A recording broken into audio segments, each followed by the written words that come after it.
ఓ super.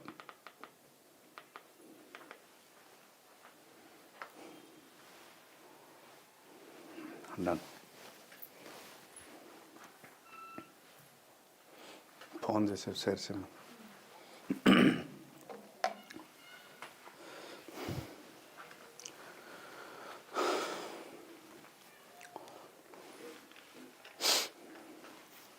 Hi, hello, అందరికీ నమస్తే.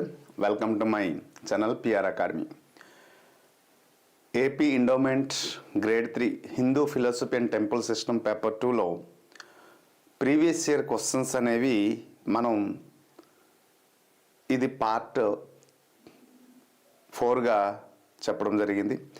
టోటల్గా గతంలో జరిగిన ప్రిలిమ్స్ ఎగ్జామినేషన్ మెయిన్స్ ఎగ్జామ్లో ప్రిలిమ్స్లో 100 క్వశ్చన్స్ వచ్చాయి, మెయిన్స్లో 150. సో ప్రిలిమ్స్లో 50 + 100 150 మార్క్స్, మెయిన్స్లో 150 150 300లో పేపర్ 2కి సంబంధించినటువంటి module clearly. Yes.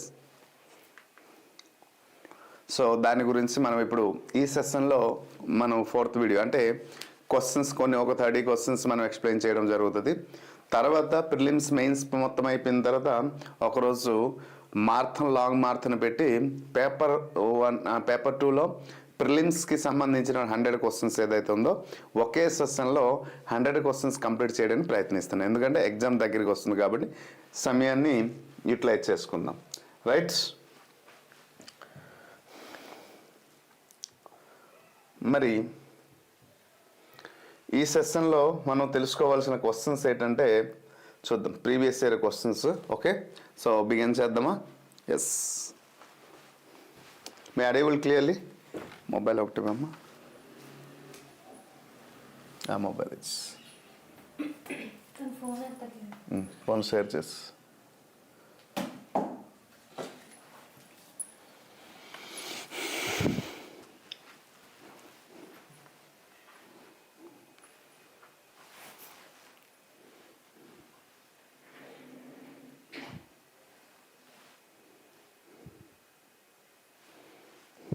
just a second. That's fine. Okay, done.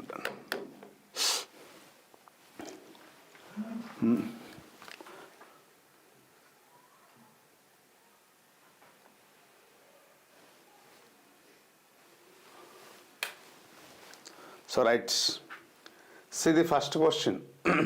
This is our material. Okay, offer ఈరోజు లాస్ట్ అవుతుంది, తర్వాత మాట్లాడదాం. కోర్సుల గురించి వాటి గురించి తర్వాత మాట్లాడదాం. ముందు క్వశ్చన్ ఆన్సర్ తెలుసుకున్నాం. ఎప్పుడు జరిగింది ఎగ్జామ్ అంటే ఫెబ్స్. ఓకే, పేపర్ 2 Feb 17 2023లో జరిగినటువంటి పేపర్లో క్వశ్చన్స్ మనం తీసుకోవడం జరిగింది. సో దీని గురించి మనం ఈ సెషన్లో క్లియర్ డిస్కషన్ చేద్దాం. Okay, get ready. So answer the question. First question,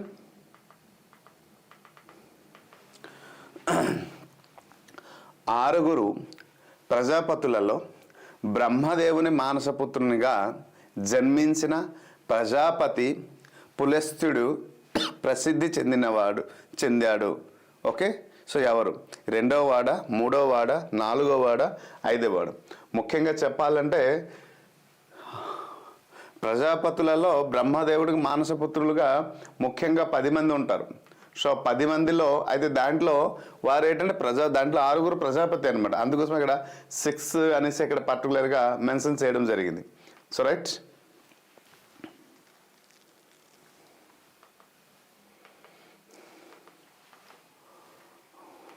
okay, good morning everyone. So ఇప్పుడు మనం క్లియర్గా తెలుసుకుందామా? రైట్. ఎవరు ఆన్సర్ చేయండి అమ్మా.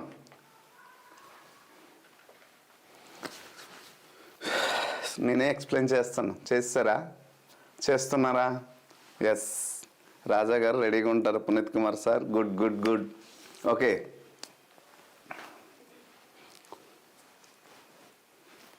సరిగ్గా చూడండి. ఓకే, ఇప్పుడు అంటే దీనికి ఏ ఆధారంగా నేను చెప్తున్నాను అంటే పురాణాల ప్రకారం సృష్టి కార్యంలో సహాయం చేయడానికి బ్రహ్మదేవుడు తన సంకల్పం ద్వారా 10 మంది మానసపుత్రులు అంటే ప్రజాపతులను సృష్టించడం జరిగింది. మొత్తం ఎంతమంది? 10 మంది. అయితే దీంట్లో ప్రధానంగా 6 ఉంటారు. ఓకే, అందుకోసం ఇక్కడ ఏంటంటే 6 ప్రజాపతులలో అనేసి మెన్షన్ చేయడం జరిగింది. అంటే మొత్తం పైన 10 మంది, దాంట్లో ముఖ్యంగా 6 అనమాట. అయితే ఇక్కడ జరిగినటువంటి దాంట్లో సో ఎవరెవరు? ఫస్ట్ వన్ ఎవరంటే మొదటి ప్రజాపతి ఎవరంటే మారిచి, తర్వాత అంగీరిస్తుడు రెండో వాడు, first one Marichi, second one Atri, మూడోవాడు అంగీరిస్తుడు, నాలుగోది పులహుడు. చూసుకోండి, 4వ వాడు పులహుడు, 5వ వాడు పులస్తుడు. ఓకే, 5వ ప్రజాపతి ఎవరంటే పులస్తుడు, 6వది కృతువు, 7వది వశిష్ఠుడు, 8 భృగువు, 9 నారదుడు, 10వ ప్రజాపతి ఎవరంటే దక్షుడు. సో మొత్తం పైన 10 మంది. సో ఇప్పుడు అర్థమైంది కదా which is the right answer. So అందరూ ఎక్కడ తప్పు చేసినట్టు ఉన్నారు, ఒకసారి చెక్ చేయండి అమ్మా. సో 5వ వ్యక్తి పులస్త్యుడు అనే వ్యక్తి ఇక్కడ ఎవరంటే 5వ ప్రజాపతిగా పరిగణించడం జరుగుతుంది. ఇది కూడా కొన్ని పురాణాల ప్రకారంగా చెప్పడం జరుగుతుంది. ఈ వరుసక్రమం ప్రకారం మనం చెప్పినటువంటి వరుసక్రమం ప్రకారం పులస్త్యుడు 5వ ప్రజాపతిగా ప్రసిద్ధి చెందడం జరిగింది. ఓకే, ముఖ్య విషయం ఇక్కడ గమనించాల్సింది ఏంటంటే రామాయణంలోని రావణాసురుడు ఈ పులస్తుని మనవుడే. రామాయణంలో రావణ సంహారం జరుగుతుంది కదా, ఈ రావణాసురుడు ఎవరంటే ఈ పులస్త్య మహర్షి యొక్క మనవుడే అని చెప్పొచ్చు. పులస్తుని కుమారుడు ఓకే విశ్రవసుడు యొక్క కుమారుడే రావణాసురుడు అని మనం చెప్పడం జరుగుతుంది. క్లియరా? Any doubts?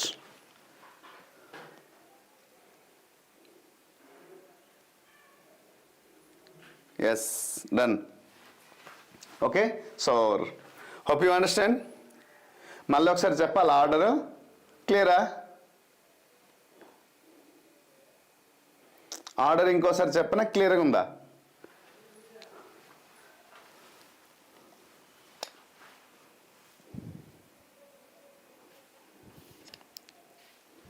Respond please. Good morning.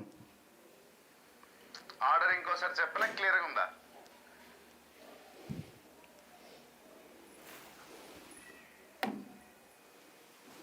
Done. One more. Okay, so మొదటి వారు ఎవరంటే మారిచి. ఫస్ట్ వన్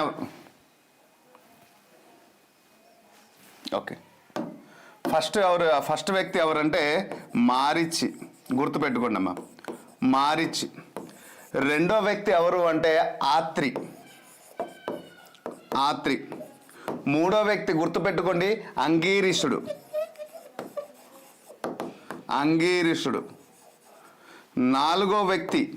నాలుగో ప్రజాపతి అంటే పులహుడు. ఓకే, 5వ వ్యక్తియే ఈ పులస్త్యుడు. మీరు ఎక్కడ డౌట్ పడి ఉంటారంటే ఈ పులహుడికి పులస్త్యుడు దగ్గరే డౌట్ పడి ఉంటారు. 6వ వ్యక్తి ఎవరంటే కృతువు. ఓకే, నెక్స్ట్ 7వ వ్యక్తి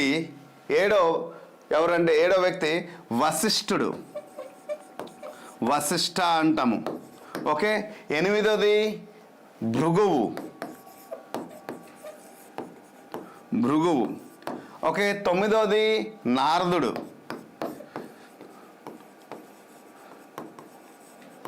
నారద అంటాం సింపుల్గా, నారద. 10వది దక్షుడు, అందరికీ తెలిసిందే, దక్ష ప్రజాపతి అంటాం. సో దీంట్లో 5వ వ్యక్తి ఎవరి గురించి అడిగారంటే బ్రహ్మదేవుడు పులస్త్యుడి గురించి అడిగారు కాబట్టి పులస్త్యుడు ఏ పొజిషన్లో ఉన్నారో 5వది. సో ఇది గుర్తుంచుకోవాలి. Okay, so right, done. Clarity. So next question చూద్దాం. ఈ క్రింది దేవతలలో పంచయతన, చూడండి, పంచేతన ఆరాధనలో ప్రధాన భాగం కానివారు ఎవరు అనేసి అడిగారు. ఈ క్రింది దేవతలలో పంచేతన ఆరాధనలో ప్రధాన భాగం కానివారు ఎవరు? విష్ణువు, అయ్యప్ప, సూర్యుడు, భైరవుడు. సో గత క్లాసులో చెప్పడం జరిగింది ఈ పంచేతన దేవుళ్ళు ఎవరు అనేది చెప్పడం జరిగింది. ఓకేనా? So right. సో విష్ణుదేవుడికి పంచచేతలు ఉన్నాం.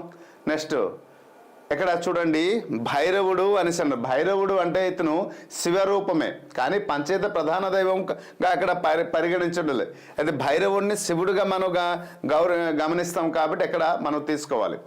తర్వాత సూర్యుడు రైట్, విష్ణువు రైట్. ఈ పంచేతలు వీళ్ళు ముగ్గురు ఉన్నారు. కాని వారు ఎవరు అంటే Ayyappa is the right answer. కానీ ఇక్కడ ఏం అడిగారు అంటే కాని వారు ఏంటి అనేసి అడిగారు కాబట్టి రైట్ ఆన్సర్ ఏమవుతుందంటే Ayyappa is the exact answer. Okay right, ఇది పర్ఫెక్ట్గా రాశారు. That's good. Okay next question.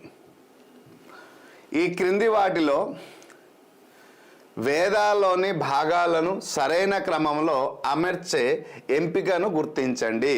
చూడండి ఏమడిగారంటే వేదాల్లోని, ఓకే వేదాల్లోని దాని యొక్క భాగాలు. సో ఈ భాగాలు వరుస క్రమంలో గుర్తించండి అని అడిగారు. సో ఫస్ట్ ఆప్షన్ ఏమి ఇచ్చారంటే సంహిత, బ్రాహ్మణ, అరణ్యక, ఉపనిషత్తులు. రెండోది ఉపనిషత్తులు, సంహిత, అరణ్యక, బ్రాహ్మణ.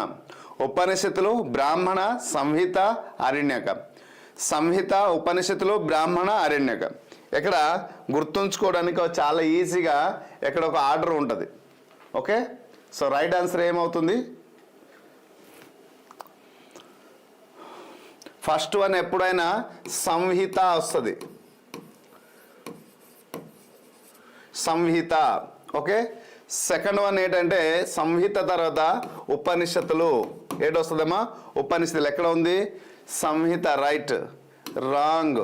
ఉపనిషత్తులు రాంగ్. ఓకే సంహిత రైట్. అంటే ఫస్ట్ది ఫోర్త్ అయ్యే అవకాశం ఉంది.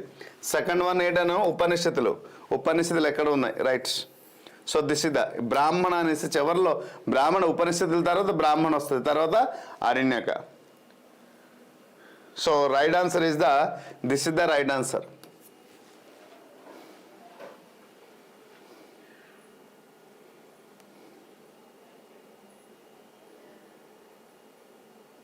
Yes Puneet Kumar right answer. Next question చూద్దాం. ద్రోణాచార్యునికి తన బొటని వేలును గురుదక్షిణగా సమర్పించింది ఎవరు? One of the easiest question లేదా one of the difficult question అని అంటాం. సో అర్జునుడు, కర్ణుడు, ఏకలవ్యుడు, దుర్యోధనుడు. సో అర్జునుడు ద్రోణుడికి ప్రియ శిష్యుడు. చాలామంది ఈ నేటి జనరేషన్లో ప్రతి ఒక్కరూ రామాయణం మహాభారతం గురించి మాట్లాడే క్రమంలో ఏం చేస్తున్నారు అంటే మన హైందవ మతాన్ని ఖూని చేసేటట్టు మాట్లాడుతున్నారు. ఎలా సార్ అంటే అర్జునుడిని తన ప్రియ శిష్యులలో అర్జునుడిని ఈ సృష్టిలో ఈ ఆర్యవర్తనంలో అర్జునుడి కంటే గొప్ప ధనుర్ధారి ఎవరు లేకుండా నేను తయారు చేస్తానని మాట ఇచ్చాడు కదా. అందుకోసం తన యొక్క స్వార్థ ప్రయోజనాల కోసం వల్ల అర్జునుడి గొప్ప వ్యక్తిగా చేయడానికి ఏకలవ్యుడికి బొట్టను వేలు అడిగాడు అనేసి అంటున్నారు. అది అధర్మము. అది ఎవరు పుట్టించిన మాటలు తెలుసా? సో ఎవరు పుట్టించకపోతే మాటలు ఇలా పుడతాయి కదా. అది పుట్టించిన మాటలు ఎవరు తెలుసా? ఈయన పుట్టించిన మాటలు దుర్యోధనుడు. అంటే మీరు ఆ విధంగా మాట్లాడారంటే దుర్యోధనుడికి ఉన్న క్వాలిటీస్ మీలో ఉన్నాయని అర్థం చేసుకుంటాం. అంటే ఎవరు మీరు అంటే వేరే వ్యక్తులు. కొంత ఈ మధ్య నేను సోషల్ మీడియాలో చూశాను, చాలామంది ఏంటంటే ఏకలవ్యుడు ఒక బొట్టలవేడు గురుద్రోణుడు ద్రోణాచార్యులు అడగడానికి కారణం ఏంటంటే తన ప్రియ శిష్యుడైన అర్జునుడికి గొప్ప వ్యక్తికి చేయడానికి ఆ సమస్త ఆర్యవర్తంలో గొప్ప ధనుర్ధారిని చేయడానికి కోసం బొట్టను వేలు అడిగాడు. ఒకవేళ ఏకలవ్యుడే కానీ ఉంటే అర్జునుడు అంత పెద్ద గొప్ప ధనుర్ధారి అవ్వలేడు అనేసి చెప్తున్నారు చాలామంది. కానీ అది రాంగ్. అంటే మన హైందవ మతాన్ని ఖూని చేసేటట్టు మాట్లాడుతున్నారు. సో ఆ మాట పుట్టించింది ఎవరంటే దుర్యోధనుడు ఈ మాట పుట్టించింది. వాస్తవానికి అది కాదు. అంటే ఒక అస్త్రశస్త్ర విద్యలు నేర్చుకున్న తర్వాత ఏది సందర్భమో ఏది అసందర్భమో ఏ సమయంలో ఎప్పుడు తన యొక్క బలాన్ని ప్రయోగం చేయడం అది దాని ఒక ధర్మం పరంగా వెళ్ళాలి, అధర్మ పరంగా వెళ్ళకూడదు. సో చూడండి ఎందుకు ఆ బొట్టును వేళ ఆడడానికి దాని మెయిన్ రీజన్ ఏంటంటే గురుద్రోణుడు మెయిన్ రీజన్ ఏంటంటే అక్కడ ఒక కుక్క అరుస్తుంది, అరిస్తే ఒకేసారి 3 బాణాలు ఎట్ ఏ టైం సంధించే ఎవరికి ఉంటుంది, ఏకలవ్యుడికి ఉంటుంది. ఆ ఏకలవ్యుడికి ఎప్పుడైతే ఒకే సందర్భం ఒకేసారి 3 బాణాలను సంధిస్తే ఒకటి ఎలా పోతుంది, ఒక బాణమేమో తన మూతి మీద కుక్క ఎలా పోతుంది, ఒకటేమో ఎలా వస్తుంది, ఇంకోటేమో ఎలా వస్తుంది. ఇలా 3 రూపాల్లో ఒకేసారి సంధించడం జరుగుతుంది. అప్పుడు ఆ కుక్క ఒక మూతి ఏమవుతుందంటే అంటే తన ఒక స్వభావము కుక్క చాలా మంది అరుస్తుంటారు. ఇక చూడండి ఇంటి ఎదురుగా కుక్క అరుస్తుంది, మన ఇంట్లో ఏదైనా ఆపద జరుగుతుంది అంటే ఏమి కాదండి, అవన్నీ కాదు. తన యొక్క స్వభావం శీతాకాలం వచ్చిందంటే చల్లటి గాలి వీసింది అంటే లేదంటే ఏదైనా ఒక అపరిచిత వ్యక్తి అయినా ఏదైనా సందర్భంలో తను అరుస్తుంది. మనం ఎలాగైతే మాట్లాడుతాం అది కూడా అరుస్తుంది. అలాగే అరవడం చేత తను ఏం చేస్తుంది అంటే ఒకే సందర్భంలో 3 బాణాలు వేసి ఆ కుక్క నోరు మూయించడం.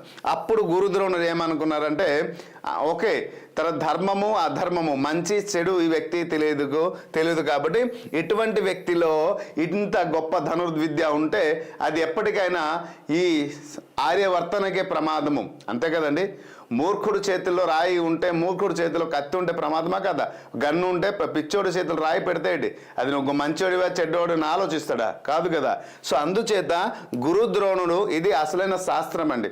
గురుద్రోణుడు ఏమంటే తన బొటని వేలుని అడగడం గురుదక్షిణగా అడగడం జరుగుతుంది. ఎవరికంటే ఏకలవ్యుడికి. కర్ణుడు ముందు ద్రోణాచార్యుడికి అడగడం జరిగింది, నేను మీ దగ్గర నేర్చుకుంటారు విలువిద్య అంటే నేర్పించలేదు, నేను సూతపుత్రుని కాబట్టి నువ్వు నేర్పించును అనేసి అంటాడు. అప్పుడు పరశురాము దగ్గర నేను బ్రాహ్మణుడు అని చెప్పి నేర్చుకోవడానికి వెళ్తాడు. తర్వాత దుర్యోధనుడు అయితే శిష్యుడే కానీ ఈయన ఎటువంటి గురుదక్షిణ ఇవ్వలేడు. కాక గురుదక్షిణ ఇవ్వడానికి వెళ్ళి బందీ అవుతాడు తన స్నేహితుడి దగ్గర. సో రైట్ ఆన్సర్ ఏంటంటే ఏకలవ్యుడు. ఓకేనా. So this is the exact answer. Hope you understand. చాలామంది అండి ఈ మధ్య సోషల్ మీడియాలో మహాభారతం గురించి చాలామంది చాలా డిఫరెంట్ ఎపిక్ చేస్తున్నారు. కానీ శాస్త్రానికి అనుగుణంగా కొంతమంది మాత్రమే పర్ఫెక్ట్గా చెప్పగలుగుతున్నారు. మిగతా తర్వాత చిన్న ఈ ఏఐ వీడియో వచ్చిన తర్వాత అబ్బా ఎవరికి ఏది నచ్చితే ఆ కంటెంట్ చెప్పేస్తున్నారండి. మొన్న నేను ఒక చూసిన ఎంత దరిద్రము ఉంది అంటే అర్జునుడు భార్య అంటే దుర్యోధనుడు భార్య అంటే అర్జునుడి మీద మోజు ఉంది, ఏదో డిఫరెంట్ చాలా వరస్ట్గా లాంగ్వేజ్ కూడా చాలా వరస్ట్ అనిపించింది. అలాంటి వాళ్ళు కూడా ఈ ఏఐ ద్వారా టెక్నాలజీ ద్వారా వీడియోస్ చేసి దానిలో కూడా లక్షల వ్యూస్ వస్తున్నాయి జనాలకి. అదే అంటే ఏమవుతుంది దానివల్ల అంటే మిస్గైడ్ అవుతుంది మన హైందవ సంస్కృతిలో ఉన్నటువంటి అసలైనటువంటి మహాభారతం ఏంటి, అసలైన కథ ఏంటంటే చాలామంది తెలియదు కాబట్టి వాళ్ళు చెప్పిందే కరెక్ట్. దాదాపు అది ఒక 12-13 నిమిషాల వీడియో. అది చూస్తే నాకు అనిపించేది తన యొక్క స్వభావం ఏంటి అని. నాకు దాదాపు 13 నిమిషాలు దాదాపు నాకు తెలిసి 1.3 మిలియన్స్ ఎంత ఉంటుంది. ఎంతమంది చూసారు ఆ వ్యూస్. అంటే అక్కడ నెగిటివ్ కామెంట్ కూడా చాలా ఉన్నాయిలేండి. అంటే మహాభారతం సంపూర్ణమైన కథ లేకుండా అలా చెప్పడం కరెక్ట్ కాదనేసి చాలామంది వ్యతిరేకంగా ఉంది. ఏదేమైనా నెగిటివ్ ఇంపాక్ట్ అనేది వెళ్తుంది జనాల్లోకి. సో అది అసలైన మహాభారతం ఎస్కెన్ టెంపుల్ వారు రచించిన పుస్తకాలు కానీ లేదు అంటే మన హైందవ సంస్కృతిలో వచ్చినటువంటి గీత ప్రింటింగ్ ప్రెస్ ద్వారా వచ్చిన పుస్తకాలు అయితే చదివితే మాత్రం సరైన రిజల్ట్ వస్తుంది. ఈ క్రింది ఏ పురాణాల్లో పురాణం యొక్క 10 లక్షణాలు ప్రస్తావించబడ్డాయి? సో 10 లక్షణాలు ఈ క్రింది ఏ పురాణంలో పురాణాల యొక్క 10 లక్షణాలు ప్రస్తావించబడ్డాయి? ఆల్రెడీ క్వశ్చన్ మనం ప్రీవియస్లో డిస్కషన్ చేసాం. సూరిబాబు గారు రైట్. డబ్బులు వస్తున్నాయి అంతే. అంటే ఎదుటివాడి ఏమైనా ఎలా పోయినా పర్లేదు కాబట్టి వాళ్ళు ఒక ఇన్కమ్ కోసం అలా మాట్లాడతారు. అగ్ని పురాణం, విష్ణు పురాణం, భగవత పురాణం, గరుడ పురాణం. సో ఏ పురాణంలో ఇక్కడ వర్ణించడం జరిగింది? అగ్ని పురాణం అంటేది ఎక్కడ అగ్ని పురాణంలో కేవలం 5 లక్షణాల గురించి మాత్రమే మాట్లాడడం జరిగింది అగ్ని పురాణంలో. ఓకే, పంచలక్షణాలు అంటారు. విష్ణు పురాణంలో కూడా పంచలక్షణాలనే వర్ణిస్తుంది. సో పంచలక్షణాలు అగ్ని పురాణము అండ్ విష్ణు పురాణం ఈ రెండు కూడా పంచలక్షణాలు. గరుడ పురాణం అనేది ఎప్పుడు తెలుసా, మరణానంతరం గురించి ఎలా మనం చేసిన కర్మఫలాలు ఎలా ఉంటాయి, ఆ కర్మకి ప్రతిఫలాలు ఎలా ఉంటాయి, వాటి గురించి ఈ గరుడ పురాణంలో వివరణ అనేది ఉంటుంది. సో రైట్ ఆన్సర్ ఏంటంటే భగవత్ పురాణం. భగవత్ పురాణం ఇందులోనే సర్గ విసర్గ వంటి దాదాపు మొత్తం పైన ఒక 10 లక్షణాలు, మొత్తం అండి 10 లక్షణాలు దీంట్లో ఉంటాయి. ఎక్కడంటే భగవత్ పురాణంలోనే ఉంటాయి పూర్తిగా. సో రైట్ ఆన్సర్, అందరూ పర్ఫెక్ట్గా ఆన్సర్ రాశారు, గుడ్. భగవత్ పురాణంలోనే మొత్తం 10 లక్షణాలు, సర్గ విసర్గ వీటి గురించి మొత్తం పైన 10 లక్షణాలు దాంట్లో చెప్పడం జరుగుతుంది. ఓకే, నెక్స్ట్ డేస్ అనేది బ్రహ్మసూత్రాలపై రామానుజాచార్యులు రాసిన వ్యాఖ్యానం. దేనిపైన బ్రహ్మసూత్రాలు చూడండి, డేస్ అనేది ఏది అనేది అనేసిన ఏది బ్రహ్మసూత్రాలపై రామానుజాచార్యులు రాసినటువంటి వ్యాఖ్యానం. అది ఏంది, ఆ వ్యాఖ్యానం ఏంటి? అధ్యాస భాష్యం, ఓకే, శ్రీ భాష్యం, శారీరక భాష్యం, పారిజాత భాష్యం అనేసి 4 ఆప్షన్స్ ఇవ్వడం జరిగింది. ఓకే, సో చూడండి ఇక్కడ అధ్యాస భాష్యం అంటే ఇది ఎవరు రాశారంటే రామానుజాచార్యులు రాయలేదు. ఇది ఎవరు రాశారమ్మా? ఈ అధ్యాస భాష్యం ఎవరు రాశారంటే శంకరాచార్యులు వారు రాశారు. ఎవరంటే శంకరాచార్యులు వారు రాయడం జరిగింది. ఇది ఎవరు? శంకరాచార్యుల వారు రాయడం జరిగింది. మరి శ్రీ భాష్యం అనేది ఇది సరైనది. ఇదే రామానుజాచార్యుల వారు రాసినటువంటిది. ఎవరు అంటే శ్రీ భాష్యం అనేది బ్రహ్మసూత్రాలపై, దేని సూత్రాలపై అండి? బ్రహ్మసూత్రాలపై రామానుజాచార్యులు రాసినటువంటి వ్యాఖ్యానం శ్రీ భాష్యం. మరి శారీరక అభ్యాసం ఇది కూడా ఎవరు రాశారంటే శంకరాచార్యుల వారు మాత్రమే రాశారు ఇది. మరి ఇక్కడ పారిజాత భాష్యం అనేది ఎవరు రాశారంటే నింబార్కాచార్యులు. ఇది ఎవరు రాశారు? నింబార్కాచార్యులు వారు రాయడం జరిగింది. ఓకే, పారిజాత భాష్యం అనేది ఎవరు రాశారంటే నింబార్కాచార్యులు. Hope you understand. సో వీటి అన్నిటికీ పైన మనకి సంపూర్ణమైన అవగాహన వచ్చింది. Okay, right. నెక్స్ట్ ధార్మిక పరిషత్తు అనేది ఆంధ్రప్రదేశ్ ధార్మిక మరియు హిందూ మతపరమైన సంస్థలు మరియు దేవాలయ చట్టం 1987లోని డేస్ నిబంధనల ప్రకారం ఏర్పాటు చేయబడింది. ధార్మిక పరిషత్ అనేది ఆంధ్రప్రదేశ్ ధార్మిక మరియు హిందూ మతపరమైనటువంటి సంస్థలు, ఓకే, మరియు దేవాదాయ చట్టం 1987లో ఈ నిబంధన ప్రకారం ఏర్పాటు చేయబడింది. ఏ నిబంధన? సెక్షన్ 65, 79, 149, 152. మంచి క్వశ్చన్ అడిగాడండి.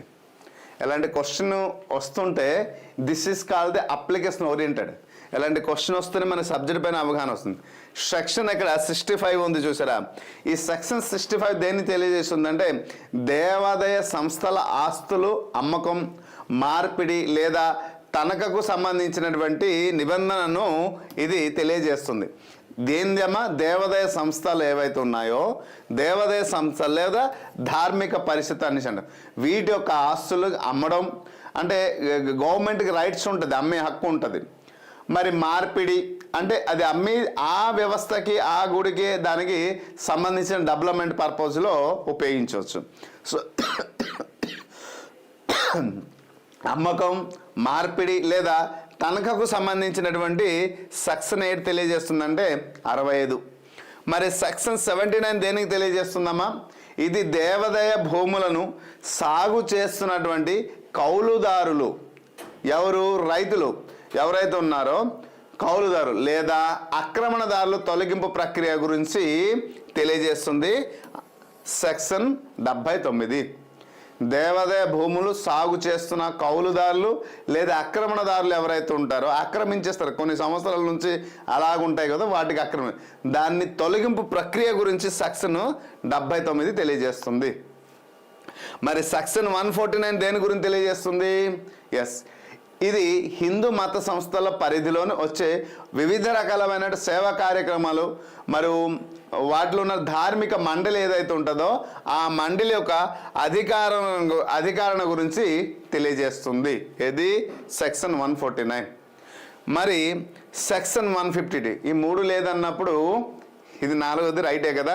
సో రైట్, ఇదేంటంటే ఈ సెక్షన్ ప్రకారమే రాష్ట్ర స్థాయిలో హిందూ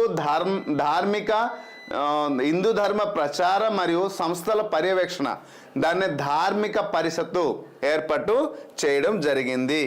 ఏదమ్మా 1900 దేవాదాయ చట్టం 19లోని సెక్షన్ ఏదమ్మా సెక్షన్ 152 ప్రకారమే నిబంధనల ప్రకారము ఏర్పాటు చేయడం జరిగింది. So this is the right answer.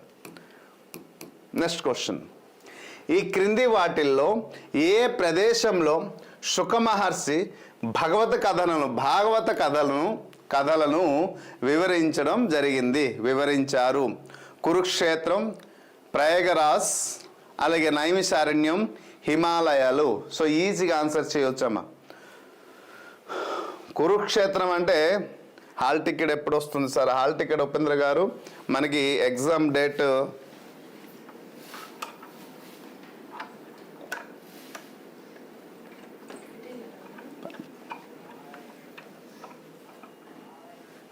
Okay. కురుక్షేత్రం ఒక ధర్మక్షేత్రం, ఎందుకంటే ధర్మయుద్ధం జరిగింది కాబట్టి కురుక్షేత్రం అనేది ధర్మయుద్ధం అని చెప్తాం. మరి మనకి తెలుసు కురుక్షేత్రం అని ధర్మయుద్ధం. అయితే మహాభారతంలో యుద్ధం జరిగిన ప్రదేశం కురుక్షేత్రం అందరికీ తెలుసు, ఎందుకంటే దీన్ని ధర్మక్షేత్రం కూడా అనేసి అంటారు. మరి ప్రయాగరాజ్ అంటే గయా, యమున, సరస్వతి నదులలో ఓకే, గంగా, యమున, సరస్వతి నదులలో త్రిసంగమం అనేది ప్రయాగరాజులో ఉంటుంది. ఈ ప్లేస్కి నేను వెళ్ళాను. ఓకే. నైమిసారణ్యంలో ఏముంటుంది? ఇది ఎక్కడే శుక మహర్షి పరీక్షిత్ మహారాజుకి భగవత్ కథను వివరించడం జరిగింది. ఎందుకంటే నైమిసారణ్యం అనేది ఒక పవిత్రమైనటువంటి స్థలం, మరి దట్టమైనటువంటి అడవి, మరి ధర్మానికి, మోక్షానికి, పుణ్యానికి సరైన ప్రదేశం ఏదంటే నైమిసారణ్యమే. నెక్స్ట్ హిమాలయాలు అనేసాడు, దేవతల నివాస స్థలం ఇది. ఓకేనా. తపక్షేత్రం కూడా, ఇది రెండు కూడా అటువంటిదే, కానీ నైమిసారణ్యంలోనే చెప్పడం జరిగింది. ఓకేనా. సో రైట్, ఈ క్రింది వాటిల్లో ఆంధ్రప్రదేశ్ ధార్మిక మరియు హిందూ మతపరమైనటువంటి సంస్థలు మరియు దేవాదాయ చట్టం 1987లోని ఏ సెక్షన్ ట్రస్టీల బోర్డు నియామకానికి సంబంధించింది అని అడిగారు. చట్టం ఇది ఏ సెక్షన్ ట్రస్టీల బోర్డు? ఇప్పుడే మనం మాట్లాడేసాం అలాగే ప్రీవియస్ క్వశ్చన్లో కొంచెం నేను హింట్ ఇచ్చాను, విచ్ ఇది ఎగ్జాక్ట్ ఆన్సర్ అవుతుంది. Section 10, 15, 12, next 9.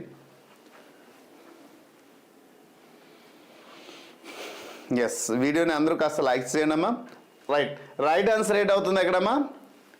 సెక్షన్ 10 దేనికి తెలియజేస్తుంది? సెక్షన్ 10 దేనికి తెలియజేస్తుందంటే దేవాదాయ శాఖ కమిషనర్ యొక్క అధికారాలు ఏవైతే ఉంటాయో ఆ అధికారులు ఆయన ఏ పనులు చేయాలి, ఏవి చేయకూడదు అనే విషయం పైన సెక్షన్ 10 తెలియజేస్తుంది.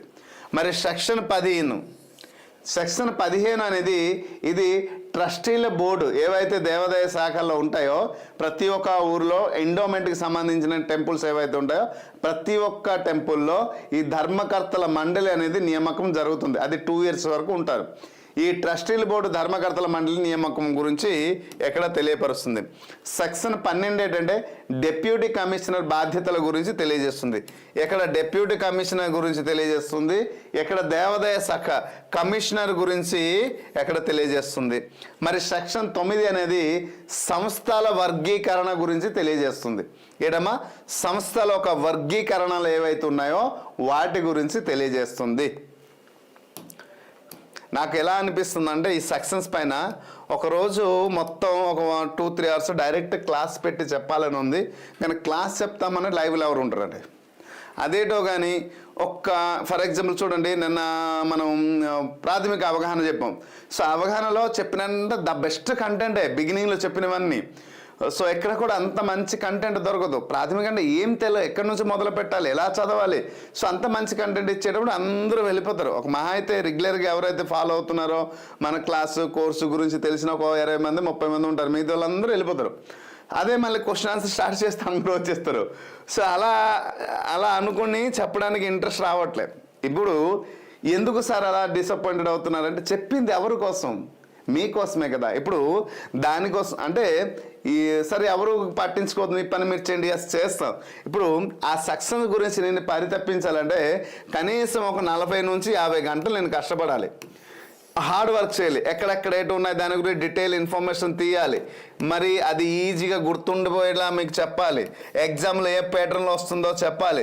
దానికోసం అన్ని వర్క్ అంతా చేసేటప్పుడు మినిమం 48 అవర్స్ ఒక 2-3 రోజులు వర్క్ చేయాలి. సో అవన్నీ చేసి మనం కష్టపడి ఇక్కడ 1 అవర్కి 2 అవర్స్లో మనం క్లాస్ చెప్దామని వస్తామా? మరి ఎవరు ఉండరు. సో వెంటనే దడ లెఫ్ట్ అయిపోతారు. సో అందువల్ల చెప్పడానికి కొంచెం అదోలా అనిపిస్తుంది. ఎందుకంటే అది యూజ్ఫుల్. ఖచ్చితంగా వాటి నుంచి మినిమం ఒక 10 క్వశ్చన్స్ అని వస్తుంది. సో అంత పెద్ద ఇంపార్టెంట్ టాస్క్ అది. చూద్దాం. సాగరుడు చూడండి, సాగరుడు వదిలినటువంటి చూడండి యజ్ఞస్వాని. ఓకే, యజ్ఞస్వాని ఎవరు దొంగిలించారు? ఎవరు వదిలేరు? సాగరుడు వదిలినటువంటి యజ్ఞాశ్వాన్ని. ఓకే, సో యజ్ఞాశ్వాన్ని ఎవరు వదిలేరమ్మా? సాగరుడు. దాన్ని ఎవరు దొంగిలించారు అని ఇక్కడ అడగడం జరిగింది.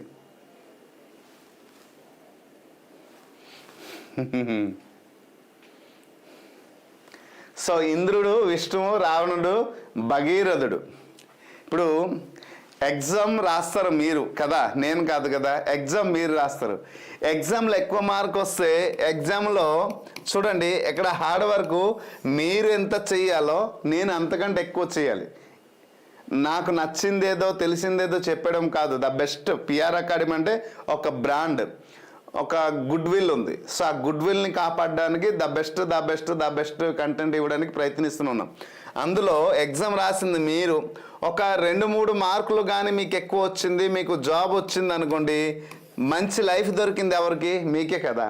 మరి నాకు మిగిలింది ఏంటి? ఏమీ లేదు, మంచితనం తప్ప.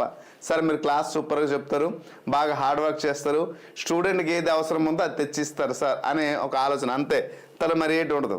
కానీ అంత hard work 40 years 2-3 days work అంతా చేసి తేవాలంటే, ఎందుకంటే 3 చాప్టర్లో ఉన్నవన్నీ తీసుకురావాలి.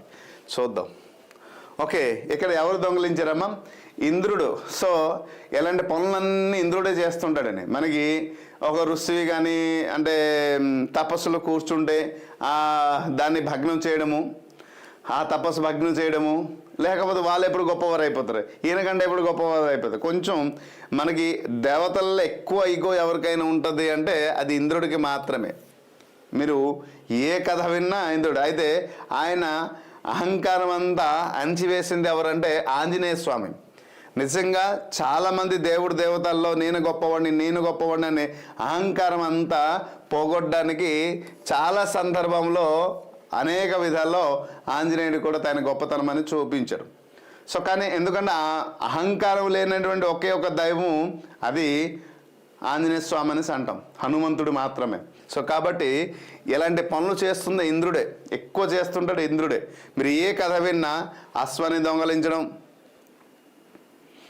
ఏప్లోనే తీసుకోవాలా, యూట్యూబ్లో కాకుండా ఏప్లో తీసుకుందాం, ఇది గుడ్ ఐడియా, అప్పుడు యూజ్ఫుల్ అవుద్ది. ఇది మంచి ఐడియా రాజాగారు, I will do such a way. Okay, సాగరుడు అశ్వమేధ యజ్ఞం చేసేటప్పుడు ఈ అశ్వమేధ యజ్ఞ గుర్రాన్ని ఇంద్రుడు దొంగిలించి కపిల మహర్షి వద్ద దానికి దాచడం జరిగింది. ఎవరు? ఇంద్రుడు. ఎక్కడ ఉంచాడు? కపిల మహర్షి వద్ద ఉంచడం జరిగింది. విష్ణువు అంటే భక్తులు రక్షించేవాడు కానీ దొంగతనం చేసింది కాదు. శ్రీకృష్ణ అవతారంలో వెన్నెల దొంగ అనేసి వెన్న దొంగ అంటారు, అంతే తప్పించి మరేట్లేదు. రావణాసురుడు ఇతను త్రేతయుగంలో పరాక్రమశాలి. ఓకే, ఈయన కూడా దొంగ. ఎందుకంటే అమ్మవారు అయ్యవారు లేనప్పుడు అమ్మవారికి వచ్చి దొంగలాడినటువంటి వ్యక్తి. దొంగతనం అంతే, దొంగ రూపంలో వచ్చి అమ్మవారిని అపహరించి తీసుకెళ్ళినటువంటి వ్యక్తి. భగీరథుడు. సో సాగరుడు రాజవంశుడు. ఓకే ఓకే, ఈయన సాగరుడికి వంశజుడు. గంగమ్మను భూమిపైకి తెచ్చినటువంటి పరాశాలి అని చెప్పొచ్చు. కానీ రైట్ ఆన్సర్ ఇక్కడ ఇంద్రుడే. Next, so this is our course my dear friends. Already మీరు కోర్స్ అందరి దగ్గర కొన్ని ఉంటారు, డిఫరెంట్ ప్లాట్ఫామ్లో మీ దగ్గర అన్నీ ఉంటాయి. కానీ నేను ఒకటి చెప్తున్నాను, మా దగ్గర ఏటి కొనకపోయినా నో ప్రాబ్లం. కానీ టెస్ట్ సిరీస్ అయితే మేము లాంచ్ చేస్తాము, గ్రాండ్ టెస్ట్. ఈ గ్రాండ్ టెస్ట్ మోక్ టెస్ట్ ఏదైతే ఉన్నాయో పేపర్ 1 నుంచి 20 ఇస్తున్నాము, అలాగే పేపర్ 2 నుంచి 20 ఇస్తున్నాం. మొత్తం ఈ 20 40 మోక్ టెస్ట్. అంటే ఈచ్ మోక్ టెస్ట్లో ఎన్ని క్వశ్చన్స్ ఉంటాయమ్మా? 15. సో 150 ఉంటాయి, సారీ 15 కాదు. సో దాదాపు 6000 బిట్స్ వస్తాయి.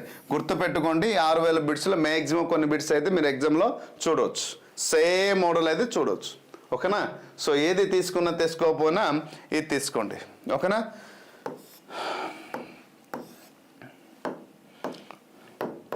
నెక్స్ట్ క్వశ్చన్ చూడండి. యుధిష్ఠిరునికి విష్ణు సహస్రనామ స్తోత్రం నువ్వు ఎవరు వివరించారు? సూతుడు, సౌనకుడు, వంశపాయనుడు, భీష్ముడు.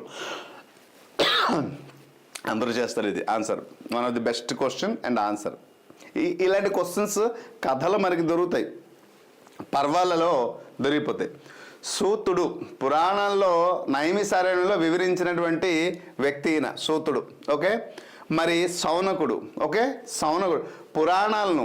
సో సూతుడు, సౌనకుడు వీళ్ళిద్దరూ కూడా పురాణాలను విన్న మహర్షుల సమూహానికి నాయకుడు ఎవరు? ఈయన సౌనకుడు. సో పురాణాలు వివరించిన వాడు సూతుడు. సో ఆ విన్నటువంటి పురాణాలలో వీడు నాయకుడు ఎవరు? సౌనకుడు. మరి వంశపాయనుడు అంటే ఎవరు? మహాభారతాన్ని జనమేజయుడికి చెప్పినటువంటి వ్యక్తి ఈయన. ఓకే, వైశంపనాయుడు ఎవరంటే జనమేజయుడికి మహాభారతాన్ని చెప్పినటువంటి వ్యక్తి వైశంపనాయుడు. మరి భీష్ముడు, భీష్ముడు అనేది రైట్ ఆన్సర్. ఎప్పుడైతే మహాభారతం యుద్ధం అంతా జరిగిపోయిన తర్వాత, కురుక్షేత్రం యుద్ధం మొత్తం జరిగిన తర్వాత, సర్వం కోల్పోయిన తర్వాత ధర్మరాజుకి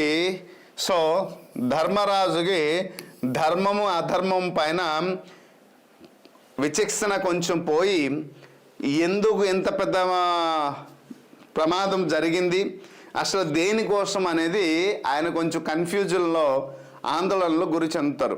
అప్పుడు శ్రీకృష్ణుడు హితబోధన చేయడం జరుగుతుంది. సో మీరు దేనికోసం యుద్ధం చేశారు? ధర్మాన్ని రక్షించడానికి కదా. మరి యుద్ధం జరిగింది, ధర్మాన్ని అయితే రక్షణ జరిగింది, దాన్ని రక్షణగా కొనసాగించాలి అంటే పరిపాలన జరగాలి. మరి నువ్వు రాజు అవునంటే ఎలా అనేది ప్రశ్న. సో పరిపాలన విధానం ఎలా ఉంటుంది, ధర్మబద్ధమైనటువంటి పరిపాలన ఎలా ఉంటుంది, మీ గురు పిత అయినటువంటి పితామహ దగ్గరికి, మీ పిత అయినటువంటి పితామహ దగ్గరికి వెళ్ళి అడగండి అంటే అప్పుడు భీష్ముడు అనేక రకాలు చెప్పి ఆ సందర్భంలోనే ఈ విష్ణు సహస్రనామ స్తోత్రం కూడా చెప్పడం జరుగుతుంది. భీష్ముడు అంత గొప్ప వ్యక్తి. ఆ భీష్మ ప్రతిజ్ఞ చేయకపోతే అసలు మహాభారతమే జరగదండి వాస్తవంగా చెప్పాలంటే. ఇంకొక రూపంలో ఉండాలి.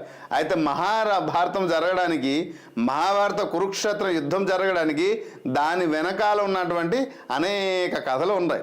అంటే గత జన్మలో పొందినటువంటి ప్రతిఫలాలు అవన్నీ కూడా ద్వాపర యుగంలో మొత్తం కంప్లీట్ జరిగిపోవాలి. త్రేతాయుగంలో జరిగినవన్నీ కూడా జరిగినటువంటి దాన్ని ద్వాపర యుగంలో కొంతమంది రాక్షసులు ఈ రూపంలో మానవుడిలా పుట్టి, సో కర్ణుడు ఒక రాక్షసుడు గత జన్మలో, సో ఈ జన్మలో కర్ణుడుగా పుట్టి, ఎలా జరాసంధుడు, ఎలా రాక్షసులు అందరూ సంహారం జరగాలి అంటే ఖచ్చితంగా ఒకవేళ భీష్ముడే కానీ రాజు అయితే ఆ ఆర్యవర్తనమే, తన ఉన్న ప్రాంతమే ధర్మము. మరి మిగతా సమస్త ఆర్యవర్తనము ధర్మం అవ్వదు కదా. కానీ ఇక్కడ శ్రీకృష్ణుడి ఆలోచన ఏంటి? సమస్త ఆర్యవర్తనమంతటా ధర్మంగా పరిపాలన జరగాలి, ధర్మబద్ధంగా పరిపాలన జరగాలి అంటే సృష్టిలో ఆ పరిపాలన ఎలా ఉండాలి అని ధర్మరాజు మాత్రమే సరైన వాడు అని ఇంత జరుగుతుంది అనమాట. సో అందుచేత అక్కడ భీష్ముడు తప్పిపోవడానికి కూడా ఒక కారణం. లేదా భీష్ముడే కానీ అయి ఉంటే ఇంత జరిగేది కూడా కాదు. అది ఒక ప్రాంతంలోనే ఉండిపోయేది ధర్మం. క్రింది వాటిల్లో ప్రతివిజ్ఞ, ఓకే, క్రింది వాటిలో ప్రత్యభిజ్ఞ శాస్త్రం చూడండి. శాస్త్రం ఏ తత్వశాస్త్రానికి చెందినది? కాశ్మీర్ శైవ మతం, వైష్ణవ మతం, బౌద్ధ మతం, జైన మతం.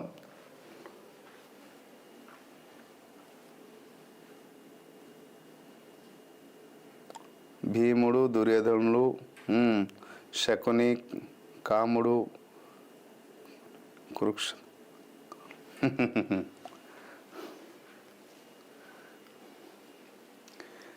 ఒకటే కాదు, మెనీ రీజన్ చెప్పవచ్చు. బట్ మేజర్ రీజన్ చాలా.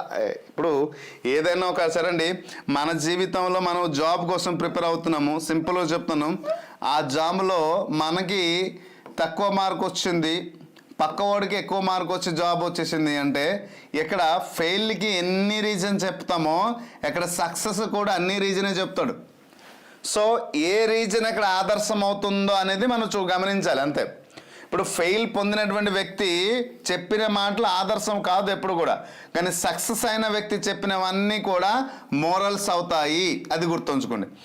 అయితే ఫెయిల్ పొందినటువంటి వ్యక్తి ఎప్పుడు దాన్ని మోరల్ అవుతుంది అంటే ఇంకొక వ్యక్తికి అది గుణపాఠం అవుతుంది, తన జీవితాన్ని గుణపాఠం అవుతుంది, ఇంకో వ్యక్తికి గుణపాఠం అవుతుంది తెలుసుకోవడానికి. ఎస్, ఈ తప్పులు చేయకూడదు అనేది. So right.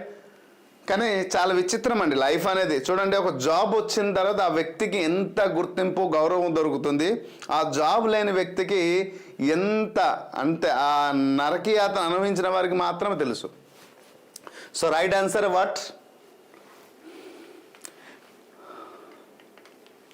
సో రైట్, ఎక్కడ ఏంటమ్మా? కాశ్మీరీ. చూడండి, కాశ్మీరీ శైవ మతం ఇస్ ద ఎగ్జాక్ట్ ఆన్సర్. ప్రతివిజ్ఞ గుర్తుపట్టడం అనేది ఈ మతం సిద్ధాంతం, ఓకేనా. వైష్ణవ మతం అంటే విష్ణువుని పరమదైవంగా కొలిచేది, బౌద్ధం అంటే గౌతమ బుద్ధుని, మరి జైన మతం అంటే వీళ్ళు తీర్థంకుల బోధనలను వీళ్ళు బోధించారు. సో కాబట్టి రైట్ ఆన్సర్ ఏంటంటే కాశ్మీరీ శైవ మతం. ఓకే, నెక్స్ట్ సంగీత రత్నాకర వీరి ద్వారా రచించబడింది. ఈ సంగీత రత్నాకర అనేది ఎవరి ద్వారా రచించబడింది అని అడగడం జరిగింది. జగన్నాథుడు, అయ్యప్ప దీక్షితులు, సారంగదేవ, జయదేవుడు. Which is the right answer? Good morning.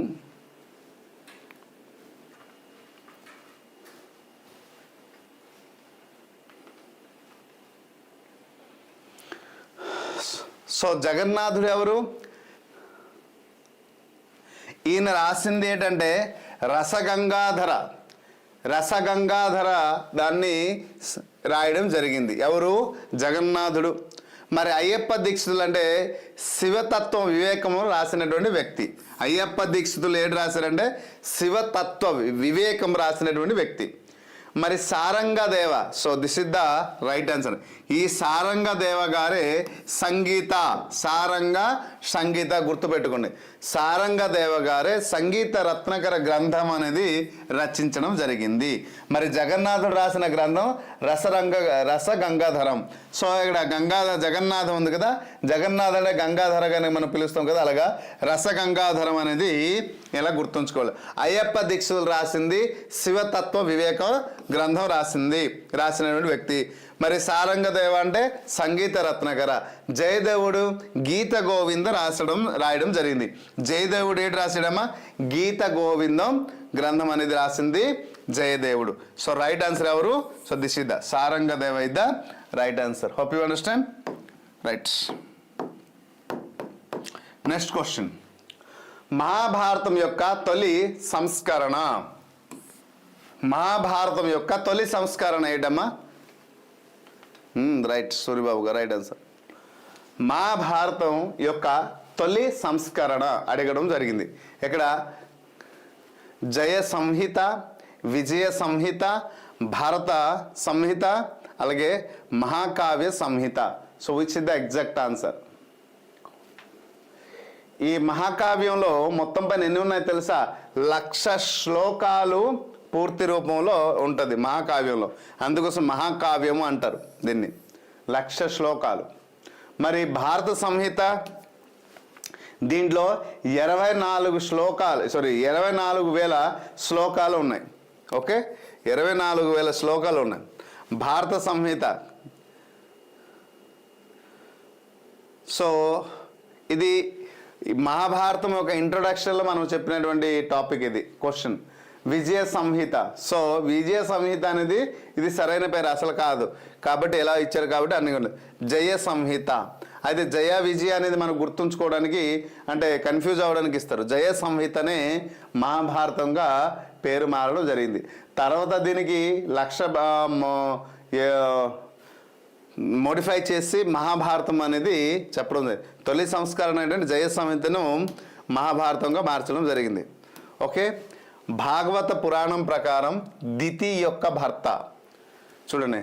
భాగవత పురాణం ప్రకారం దితి యొక్క భర్త ఎవరు? మారీచుడు, అంగీరసుడు, పులస్త్యుడు, కశ్యపుడు. ఇవన్నీ ఎక్కడ దొరుకుతాయి తెలుసా? ఆన్సర్స్ ఇవన్నీ ఎక్కడి నుంచి చదవాలి సార్ అంటే క్యారెక్టర్స్ అంటే పాత్రలు. ఈ పాత్రలు మాత్రమే చదివితే మహాభారతంలో 60 పాత్రలు ఉన్నాయి, రామాయణంలో 30 పాత్రలు ఉన్నాయి, అలాగే భాగవతంలో కూడా దాదాపు 15 పాత్రలు ఉన్నాయి, 15-20 పాత్రలు ఉన్నాయి. సో ఈ పాత్రలు చదివి తప్ప ఇలాంటి క్వశ్చన్స్ ప్రిలిమ్స్లో కానీ మెయిన్స్లో కానీ రాబోయే మెయిన్స్ ఎగ్జామ్లో మీరు రాయాలి అంటే ఖచ్చితంగా క్యారెక్టర్స్ చదవాలి. అది ఎక్కడ దొరకదు. మీరు చాలా కంటెంట్ చూడండి, సోషల్ మీడియాలో అనేక రకాల ప్లాట్ఫామ్స్ ఉన్నాయి, కానీ ఎవ్వరు ఈ పాత్రల గురించి అసలు ఒక క్యారెక్టర్ గురించి ఎవరు చేయలే పాత్రల గురించి. సో మీ దగ్గర ఎన్ని అప్లికేషన్స్ ఉన్నాయో అంతమంది విద్యార్థులు నాకు ఫోన్ చేయాలి, కొన్ని వేల మంది మా దగ్గర తీసుకున్నారు, వాళ్ళందరూ చెప్తున్నారు అదే. సో మీరు చాలా డీటెయిల్గా ఉంది మెటీరియల్ అనేసి. సో ఎక్కడ ఇవ్వట్లే. సో ఈ మారీచుడు ఎవరండి? మారీచుడు ఏంటంటే కశ్యపుని తండ్రి. ఎవరు ఈయన మారీచుడు అంటే? కశ్యపుడిని తండ్రి మారీచుడు. మరి అంగీరసుడు. సో అంగీరసుడు ఎవడు అంటే ఈయన బృహస్పతి తండ్రి. ఎవరమ్మా? బృహస్పతి తండ్రి ఈయన. ఓకే, నెక్స్ట్ పులస్త్యుడు రావణుడిని తాత. ఓకే, రావణాసురుడిని తాత. మరి కశ్యపుడు so this is the right answer. Diti యొక్క భర్త ఎవరంటే కశ్యపుడు. ఓకే, దితి మరియు అదితి ఇద్దరి భర్త. కశ్యపుడు ఎవరంటే దితి మరియు అదితి, వీరిద్దరి యొక్క భర్త ఎవరంటే Kashyapa Maharshi. Okay, so right, correct answer రాశారు. Very good.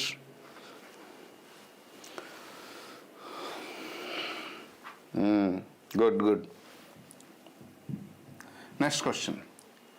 పంచరాత్ర ఆగమాన్ని ప్రాచుర్యంలోకి తెచ్చింది ఎవరు? ఇక నుంచి పేపర్ 1 పైన ఎక్కువ దృష్టి పెడదామా, పేపర్ 2 పైన? చాలామంది పేపర్ 2 పెట్టి దాదాపు 4 months నుంచి మనం పేపర్ 2 మీద ఎక్కువ దృష్టి పెట్టాం కదా. సో పేపర్ 1 ఈ మధ్య 1 month అవుతుంది మనం పేపర్ 1 మీద దృష్టి పెట్టాం.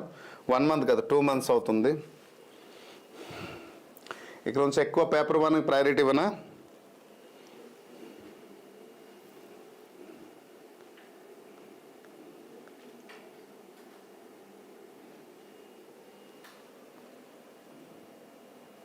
చూద్దాం. పంచరాత్ర ఆగమాన్ని ప్రాచుర్యంలోనికి తెచ్చింది ఎవరు? Okay,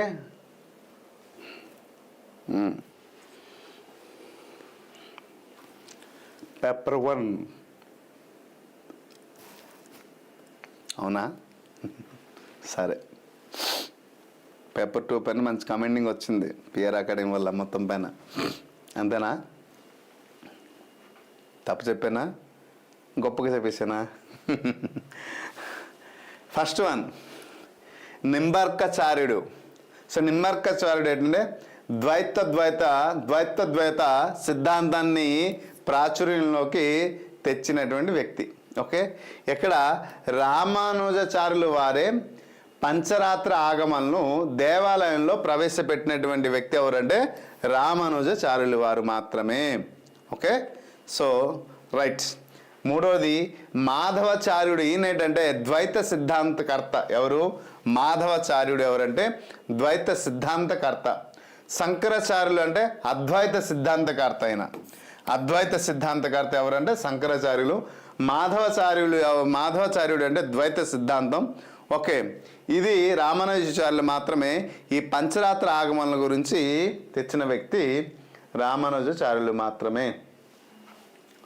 central adoption, okay, resource authority, CARA అంటారు నిన్నే, సారా లేదా కారా. ఓకే, ఏ మంత్రిత్వ శాఖ యొక్క చట్టబద్ధమైన సంస్థ. Very very very very important ఇది. నేను దీని కోసం పీడిఎఫ్లో కూడా పెట్టడం జరిగింది, సో చూసుకోండి. ఇది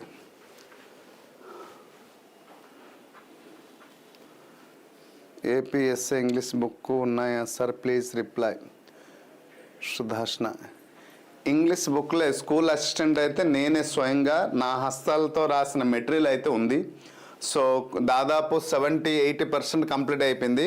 ఇంకో 20-30% అది కూడా త్వరలో అప్లోడ్ చేయడం జరుగుతుంది. ఓకేనా? సో గ్రామర్ బుక్ కానివ్వండి, వొకాబులరీ కానివ్వండి, లేకపోతే వన్ వర్డ్, ఇవన్నీ కూడా నేను ఓన్గా డిజైన్ చేసి నేనుగా రాసినటువంటి మెటీరియల్ అయితే స్కూల్ అసిస్టెంట్కి అందిస్తున్నాను. సో మెటీరియల్ ఉంది, టెస్ట్ సిరీస్ కూడా ఉంది. అలాగే మెటీరియల్తో పాటు టెస్ట్ సిరీస్ మనం అన్నీ ఇస్తున్నాము. ఏదైనా ఒక కోర్స్ లాంచ్ చేస్తే ఆ కోర్సు కంప్లీట్ కోర్స్ ఇవ్వడం జరుగుతుంది.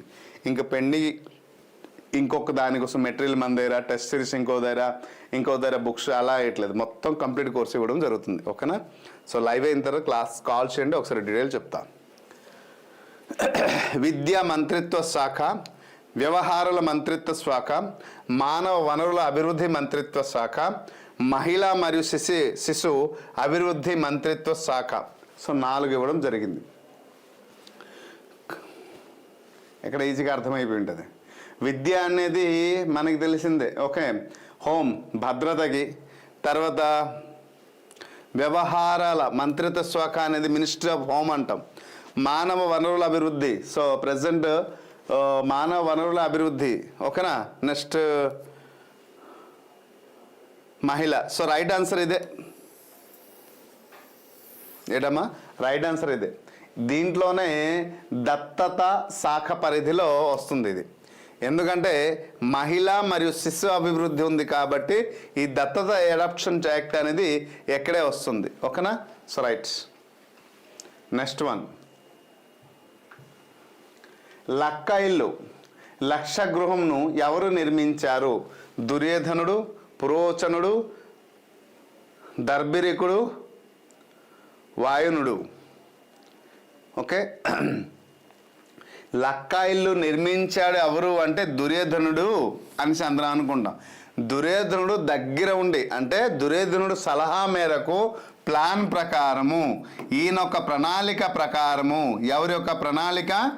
దుర్యోధనుడి యొక్క ప్రణాళిక ప్రకారము పురోచనుడు నిర్మిస్తాడు.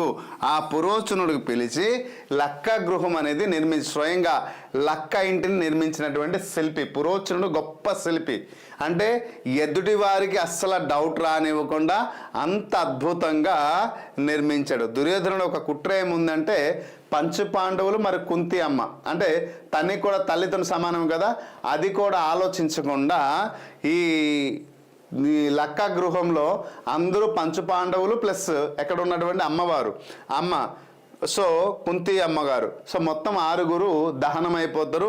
ఇంకెప్పటికీ నేనే రాజు, నాదే సౌభాగ్యం అంతా అనేసి భావించి పురోచనుడికి పిలిపించి లక్క ఇల్లు నిర్మించడం జరుగుతుంది. కానీ ఈ విషయాన్ని ఎవరు పసిగడతారంటే, ముందుగా విదురుడు పసిగట్టి ఒక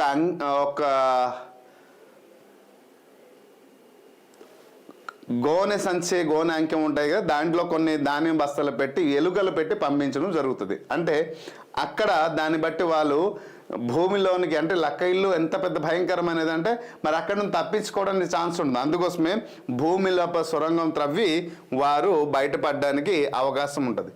దర్భిరికుడు అంటే మహావీరుడు, ఘటోత్కచుని కుమారుడు. సారీ, బాల్బరి అంటాం, బార్బరికుడు అంటారు. బాల్బరిక్. సో బాల్బరిక్ అనేది మహాభారతం మొత్తం పైన సాక్షిగా ఉన్నటువంటి ఏకైక వ్యక్తి ఎవరంటే బాల్బరిక్. అయితే ఈ బాల్బరిక్ విషయంలో నిజంగా కర్ణుడు, అర్జునుడు, అభిమన్యుడు, గురు ద్రోణాచార్యుడు, అలాగే భీష్ముడు అందరికంట గొప్ప ధనుర్ధారి. కానీ ఆ ధనుర్విద్య గురించి ఎవరికి తెలుసు? శ్రీకృష్ణుడికి తెలుసు. అది అమ్మవారు ఇచ్చినటువంటి వరం కాబట్టి ఆ శ్రీకృష్ణుడు తెలుసు. కాబట్టి మొట్టమొదటిసారిగా ధర్మ యుద్ధం కోసం మొదటి ప్రాణాన్ని బలిత్యాగం కోరింది ఈ బాల్బరిక్ ఒక ప్రాణమే. ఓకే, సో కాబట్టి బాల్బరిక్ అంత పెద్ద బాల్బరిక్ అంటాం, లేదా బర్బరికుడు కూడా అంటారు. ఓకేనా? సో ఆయన గొప్ప వ్యక్తి. Okay okay so right. Next, Madhva తత్వశాస్త్రం ప్రకారం జీవాత్మలో ఏటమ్మా డేస్ ఉన్నాయి అన్నాడు. మధ్వ తత్వశాస్త్ర ప్రకారం జీవాత్మలో డేస్ రకాలు ఉన్నాయి. 3, 5, 7, 8.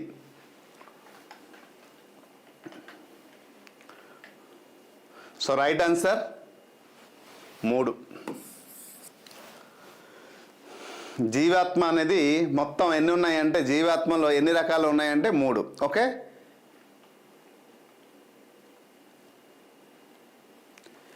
అంటే ముక్తి యోగ్యులు, అలాగే తమోయోగ్యులు, తర్వాత నిత్య సంసారాలు అని ఇలా 3 రకాలు ఉంటాయి ఎక్కడేంటంటే దీంట్లో.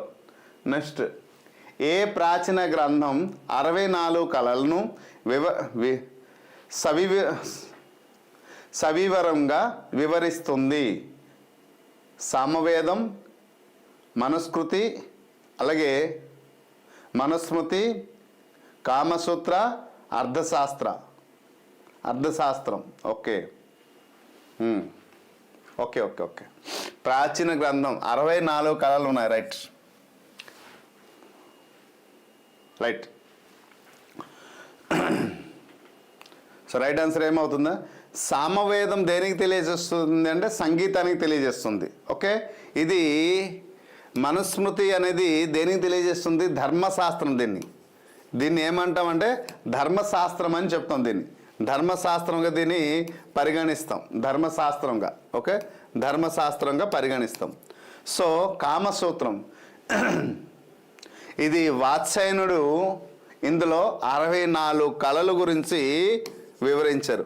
ఈ శాస్త్రం గురించి తెలియకే శంకరాచార్యులు వాదన దగ్గర ఓడిపోవడం, మండల మిశ్ర యొక్క భార్య దగ్గర తను అడిగినటువంటి కామసూత్రం గురించి కొన్ని ప్రశ్నలు ఎప్పుడైతే సంధించడం వల్ల శంకరాచార్యులు ఆ విషయంలో ఓడిపోతారు. అప్పుడు ఓడిపోయి మళ్ళీ దాని గురించి తెలుసుకొని, సృష్టి రహస్యాల గురించి అన్నీ తెలుసుకుని, మళ్ళీ ఈ మండల మిశ్రతోని మళ్ళీ దానికి ఎక్స్ప్లెనేషన్ ఇవ్వగా అప్పుడు ఈ అద్వైత సిద్ధాంతాన్ని ఓకే అంగీకరించి ఆయన చేయడం జరుగుతుంది. అర్థశాస్త్రం ఇది కౌటిల్యుడు యొక్క రాజనీతి శాస్త్రం అంటారు దీన్ని. ఓకే, సో రైట్ ఆన్సర్ ఏంటంటే కామసూత్రం. Okay, yes.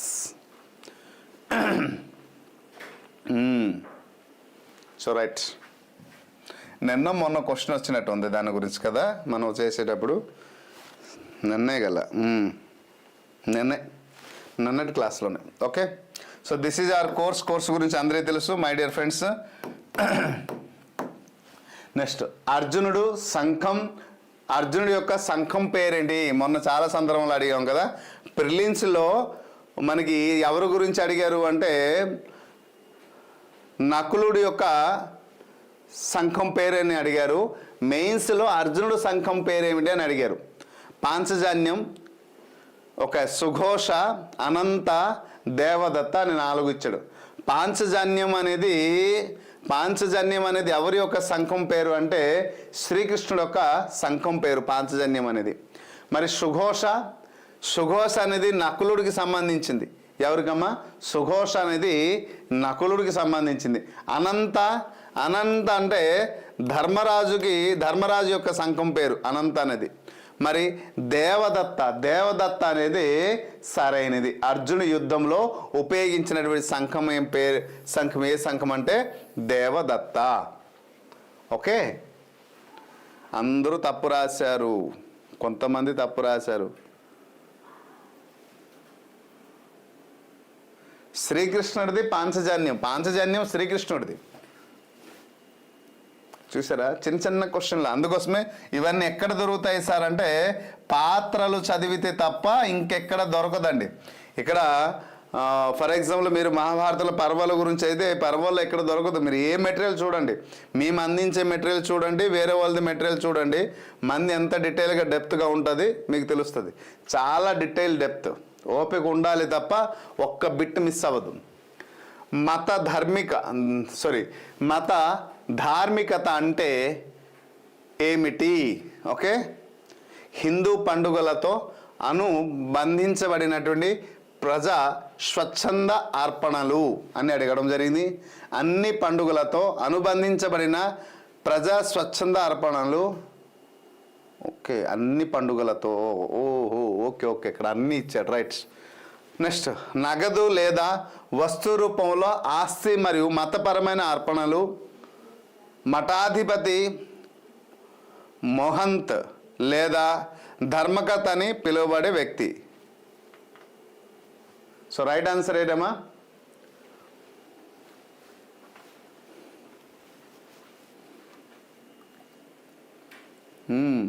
Right. So right answer అంటే ఇక్కడ అన్ని పండుగలతో అంటే ఇప్పుడు మన భారతదేశంలో అన్ని మతస్థులు కూడా ఉన్నారు కదా, జైనిజం, బుద్ధిజం, క్రిస్టియన్, అలాగే ముస్లిమ్స్ అందరం ఉన్నాము హిందువులతో పాటు. కాబట్టి అన్ని పండుగలు, వాళ్ళు కూడా పండుగలు ఉన్నాయి కదా. సో అంటే అది తప్పు అయిపోతుంది, కాబట్టి ఇది రాంగ్. హిందూ పండుగలలో అనుబంధించబడినటువంటి ప్రజా, అందుకోసం పర్టికులర్గా ఎక్కడ ఏంటంటే హిందూ పండుగలతో అని మెన్షన్ చేశారు. ఓకే, ఈ రెండు రాంగ్, అసలు not related to the statement. ఇక్కడ హిందూ పండుగలతో అనుబంధించబడిన ప్రజా స్వచ్ఛంద అర్పణలు ఇది సరైన సమాధానం. Okay, so right answer first one. Next one, మహాభారతంలో ద్రుపదుడు ఈ క్రింది ఏ రాజవంశానికి చెందినవాడు? మహాభారతంలో ద్రుపదుడు ఈ క్రింది ఏ రాజవంశానికి చెందినవాడు?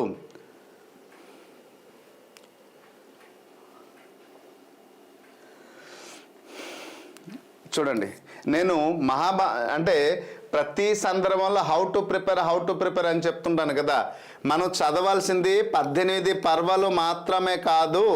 18 పర్వాలు చదివేస్తే మనకి ఉద్యోగం రాదు. 18 పర్వాల్లో మహాభారతంలో 60 పాత్రలు చదవాలి, 20 రాజవంశాలు చదవాలి, మరి 30 ప్రాంతాలు మరియు ప్రదేశాలు ఏవైతే ఉన్నాయో అవి చదివితేనే మహాభారతం నుంచి దాదాపు 25 ప్రశ్నలు వస్తాయి. 20 నుంచి 25 ప్రశ్నలు వస్తాయి. అవన్నీ మీ సొంతం అవుతాయి అనేసి చాలా సందర్భంలో చాలా వీడియోలో నేను చెప్పడం జరిగింది. దానికి నిదర్శనం ఈ క్వశ్చన్. అంటే మన పిఆర్ అకాడమీ నుంచి ఒక ప్రశంస, నేను అనేవాడి వ్యక్తి ఒక మాట ఇచ్చాను అంటే దాని వెనకాల అనేక రకాల కృషి ఉంటుంది. సో ఆ కృషి వెనకాల ఉన్నటువంటి ప్రూఫ్ ఏంటంటే ఇదే. అందుకోసమే చాలా గతంలో చూడండి మహాభారతం ఎలా చదవాలనే క్లాస్ మన దాంట్లో ఉంది, దాంట్లో చూస్తే మీకు తెలుస్తుంది. సో ఈ పర్వాలు, రాజవంశాలు, ప్రాంతాలు, ప్రదేశాలు చదివితే తప్ప ఇటువంటి క్వశ్చన్స్ మీరు చేయలేరు. ఒకవేళ మీరు చేశారంటే ఈ 20 నుంచి మహా అయితే పర్వాల నుంచి ఒక 10 క్వశ్చన్స్ మాత్రమే వస్తాయి. రిమైన్ 15 క్వశ్చన్స్ అంతా కూడా ఈ ప్రాంతాలు, ప్రదేశాలు, రాజవంశాలు వీటి నుంచి వస్తాయి. అవి వచ్చేటప్పుడు ఏమవుతుందో 15 మార్కులు మీకు ఒక్క మహాభారతంలో మైనస్ అయితే, అలాగే రామాయణంలో మైనస్ అయిపోతే ప్రతి టాపిక్ నుంచి మైనస్ అయ్యేటప్పుడు ఇంకెక్కడ మీకు ఉద్యోగం? ఆలోచించండి మై డియర్ ఫ్రెండ్స్. మీరు చదివే చాలామంది మిస్గైడ్ చేస్తున్నారు. చాలామంది దగ్గర ఉన్నటువంటి కంటెంట్ అదే, పర్వాల గురించి ఉన్నాయి, 7 కాండాల గురించి ఉన్నాయి, అంతే, మరేటి లేవు. అలాగే ఇక్కడ మా భాగవతానికి వచ్చేటప్పుడు 12 స్కందాల గురించి ఉన్నాయి, మరి అవతారాలు కూడా లేదు. అవతారాల నుంచి కూడా కొన్ని క్వశ్చన్స్ ఉన్నాయి. కానీ ఎందుకు అలా మిస్గైడ్ చేస్తున్నారంటే అంతే, ఎవరికి దాని గురించి ఇప్పుడు మీకు దానిపైన సంపూర్ణ అవగాహన ఉండదు, కొన్నవాడికి సంపూర్ణ అవగాహన ఉండదు, కొన్ని చదివి ఎగ్జామ్ రాసిన తర్వాత సంపూర్ణ అవగాహన వస్తుంది. అప్పుడు పుణ్యకాలం అంతా దాటిపోతుంది. పోనీ మేము సంపూర్ణంగా అవగాహన కల్పిస్తామా? మద్దతు ఇస్తున్నారా? కొంతమంది మద్దతు ఇస్తారు, కొంతమంది లేదు. సో కాబట్టి ఇవి ఆలోచించాలి, బాగా బాగా ఆలోచించి మనం వెళ్ళాలి. పేపర్ 1 కూడా పెడుతున్నామండి రోజు. Okay right. ఇది ఈ హైహాయాడ రాజవంశం అనేది దేనికంటే కార్తవీర్యార్జునుడి వంశం. ఇది ఎవరి యొక్క వంశం అంటే కార్తవీర్యార్జునుడి వంశం. కురు రాజవంశం అంటే పాండవ కౌరవుల వంశం. ఓకే కురు అంటాం. ఓకే కురు అంటే 2 వంశాలు ఇక్కడ కలిసి వస్తుంది, పాండవులు మరియు కౌరవులు. సో పాంచాల రాజవంశం అంటే ద్రుపదుడు ఒక రాజవంశం కదా, ద్రుపద మహారాజు. అందుకోసమే ద్రుపడు పాంచాల దేశానికి రాజు. ఓకే మహాభారతంలో ద్రుపడు ఈ క్రింది రాజవంశానికి చెందినవాడు, పాంచాల రాజవంశంకి చెందిన వ్యక్తి. మరి ఛేది రాజవంశం అంటే శిశుపాలుడు. ఛేది రాజవంశానికి చెందిన వారు ఎవరంటే శిశుపాలుడు. Okay so this is the right answer.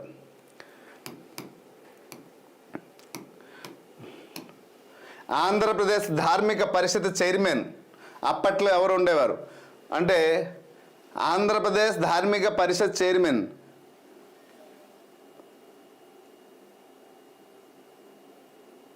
Question miss అయిందా?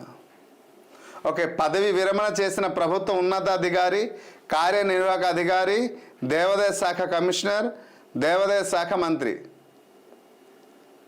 ఓ పరిషత్ చైర్మన్ ఎవరని అడిగారు. Right right.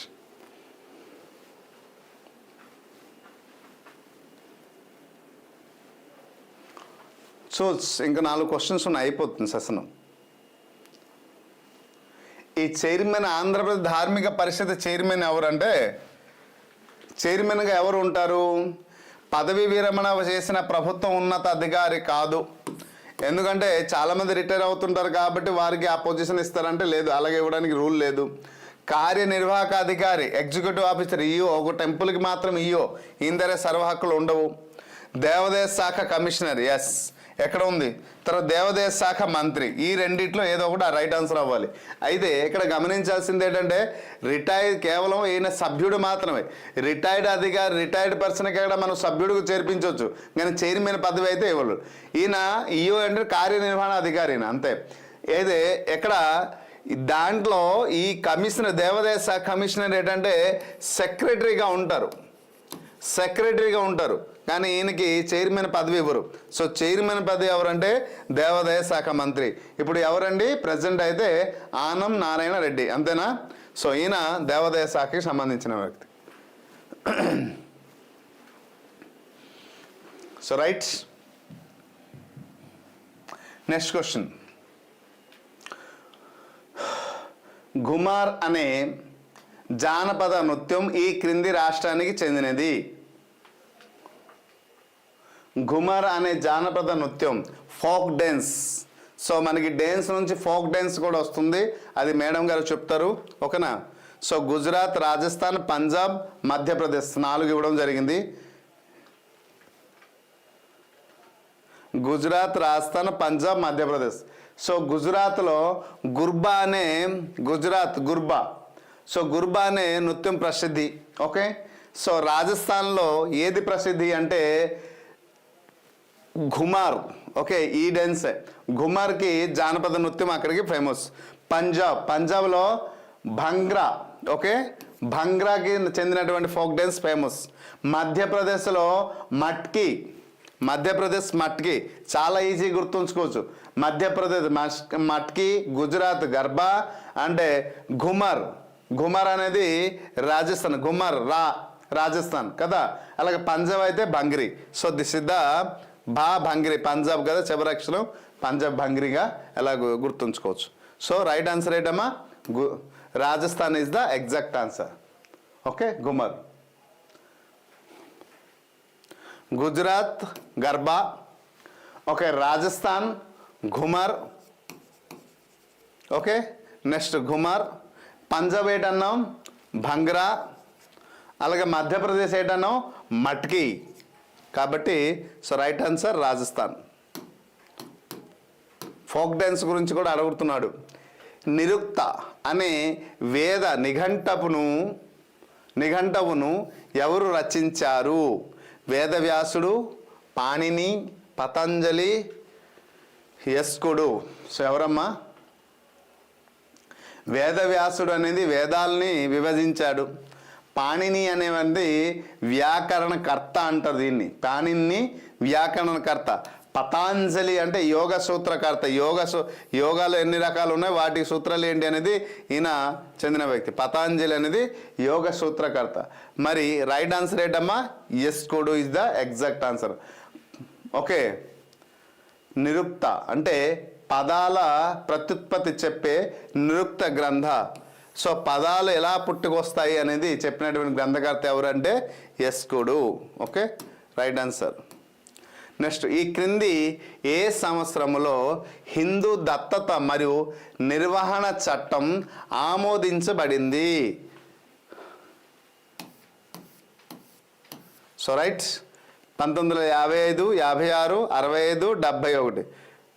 అంటే తెలుగు ఇంగ్లీష్ ఇస్తాం కదండి, ఇది తెలుగు ఇది ఇంగ్లీష్లో కూడా అదే ఇచ్చేస్తున్నాడు. ప్రీవియస్ ఇయర్ క్వశ్చన్సే కదా, అంత కాపీ పేస్ట్ టైప్ చేసేటప్పుడు అలా చేస్తున్నారు. సో రైట్ ఆన్సర్ ఏంటి అవుతుంది?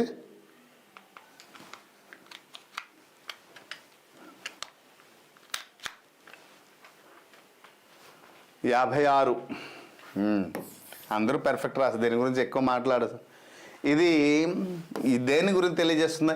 హిందూ వివాహ చట్టం గురించి తెలియజేస్తుంది. ఓకేనా.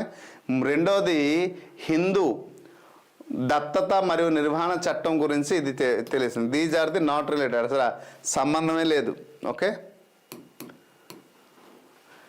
వీరశైవ మతం అనేది ఈ క్రింది ఏ సాంప్రదాయానికి చెందిన ఒక శాఖ? వైష్ణవ మతం, పాంచరాత్రం, వైఖనసం, శైవ మతం.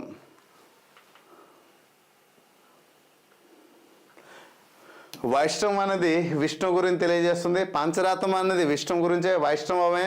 ఈ రెండు కూడా వైష్ణవమే. వైఖనస అనేది దేవాలయ అర్చన ఆగమ శాఖ ఇది.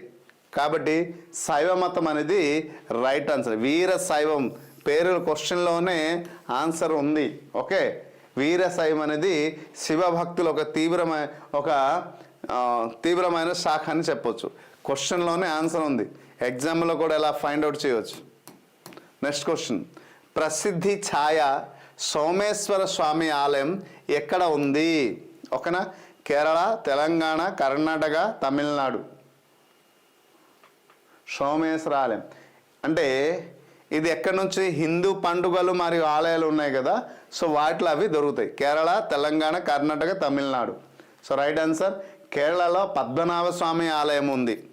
తెలంగాణలో ఏముంది?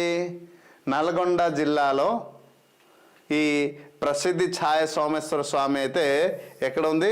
తెలంగాణలో. ఓకే, నల్గొండ జిల్లాలో ఉంది. కర్ణాటకలో ఏముంది? కర్ణాటక హంపీలో విరూపాక్ష ఆలయం ఉంది. ఇక్కడ తమిళనాడులో ఏముంది? Meenakshi famous temple. ఓకే, వీటి గురించి మనం తెలుసుకోవాలి. నెక్స్ట్, ఈ క్రింది వారిలో ఎవరు ఆంధ్రప్రదేశ్ ధార్మిక మరియు హిందూ మతపరమైన సంస్థలు మరియు దేవాదాయ చట్టం 1987 ప్రకారం అన్ని రసీదులు మరియు ఖాతాలు, ఓకే, చెల్లింపులు మరియు ఆడిట్ల యొక్క సాధారణ శాఖలను నిర్వహించాలి? చైర్మన్, కార్యనిర్వహణాధికారి, మఠాధిపతి, కమిషనర్. ఎవరికి ఆ రైట్స్ ఉంటుందమ్మా?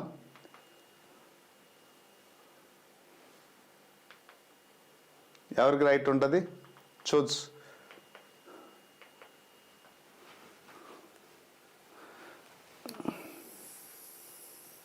రైట్. ఈయనకి అంటే రోజువారీ లెక్కలు లేదు అంటే హుండీలు వేస్తారు కదా, సో ఆ అమౌంట్ తన రోజువారీ లెక్కలు చూసి ఆడిట్ చేయించాల్సిన బాధ్యత ఎవరికి ఉందంటే కార్యనిర్వహణ అధికారికి మాత్రమే ఉంది. సో మిగతా వారికి లేదు. సో అది రెస్పాన్సిబిలిటీ ఎవరిది అంటే ఈఓది. ఈఓ అపాయింట్మెంట్ చేసింది ఆ పర్పజ్లే కదా, సో అపాయింట్మెంట్ చేసింది కూడా అదే పర్పజ్లో. సో ఇవన్నీ వర్క్ చేయడానికి కార్యనిర్వహణాధికారి. Right answer.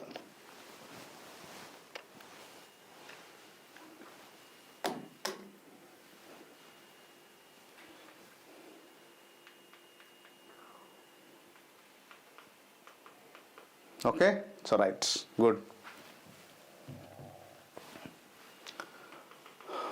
So my dear aspirants, 10 సార్లు పదే చెప్తున్నాను అనుకోవద్దు. ఎండోమెంట్కి అయితే one of the best course మిత్రమా.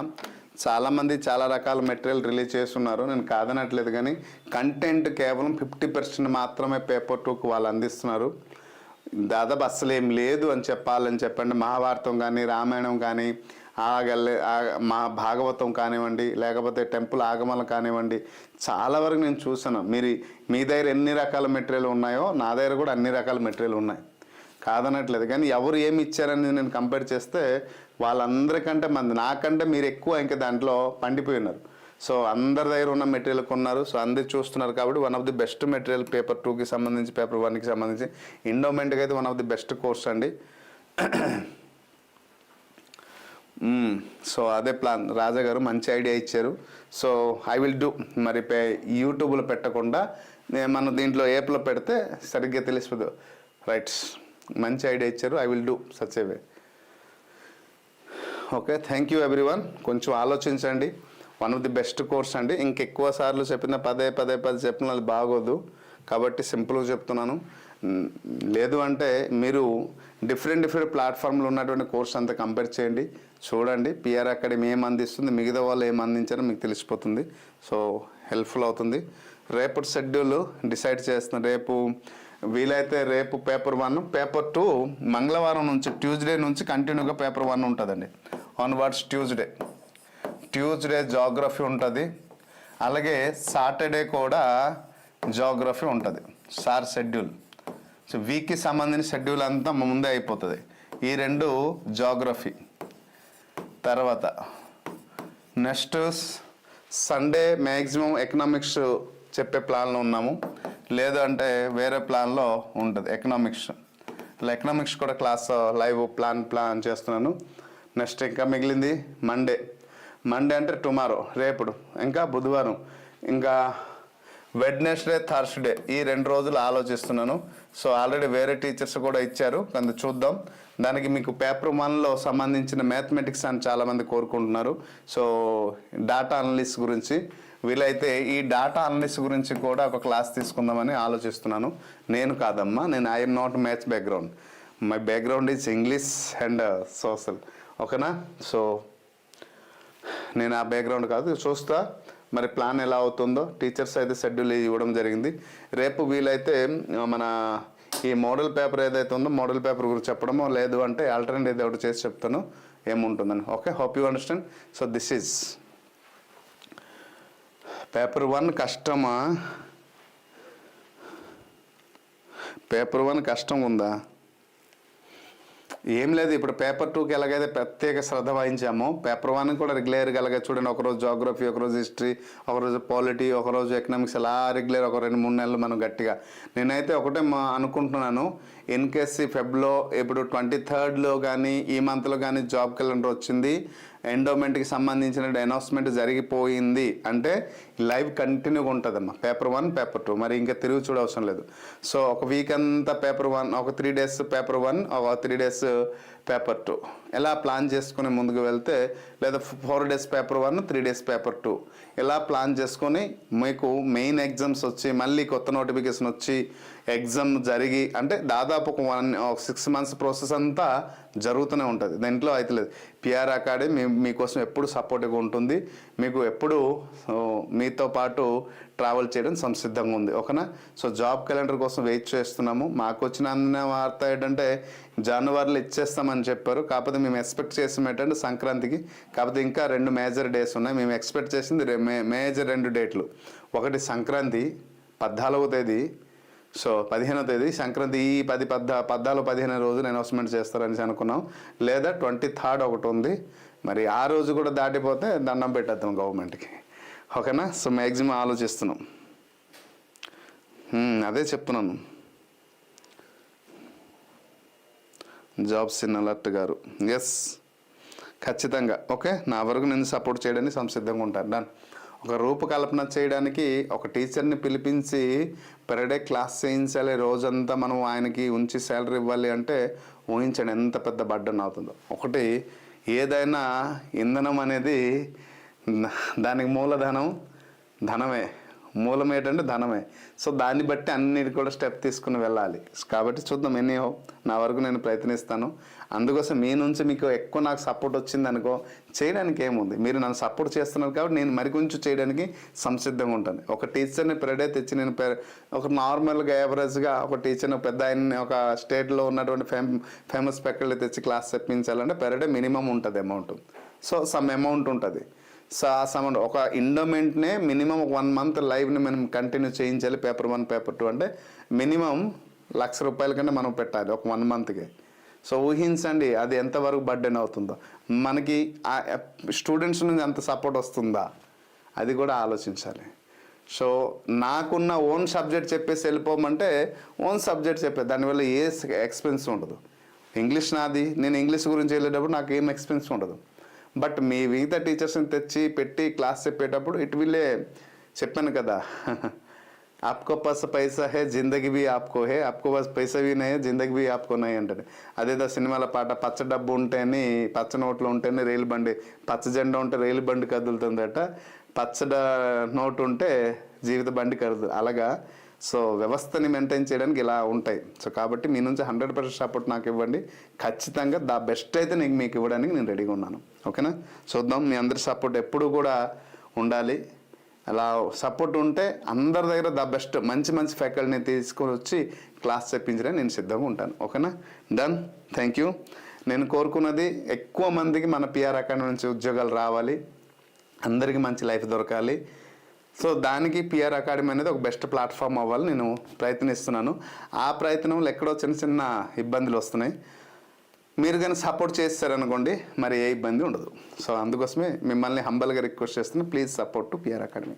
Thank you. మళ్ళీ కలుద్దాం నెక్స్ట్ క్లాస్లో.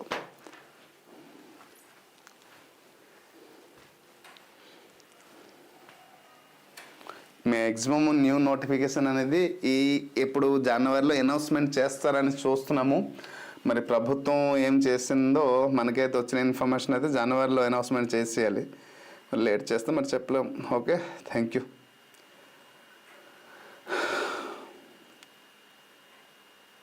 ఓకే.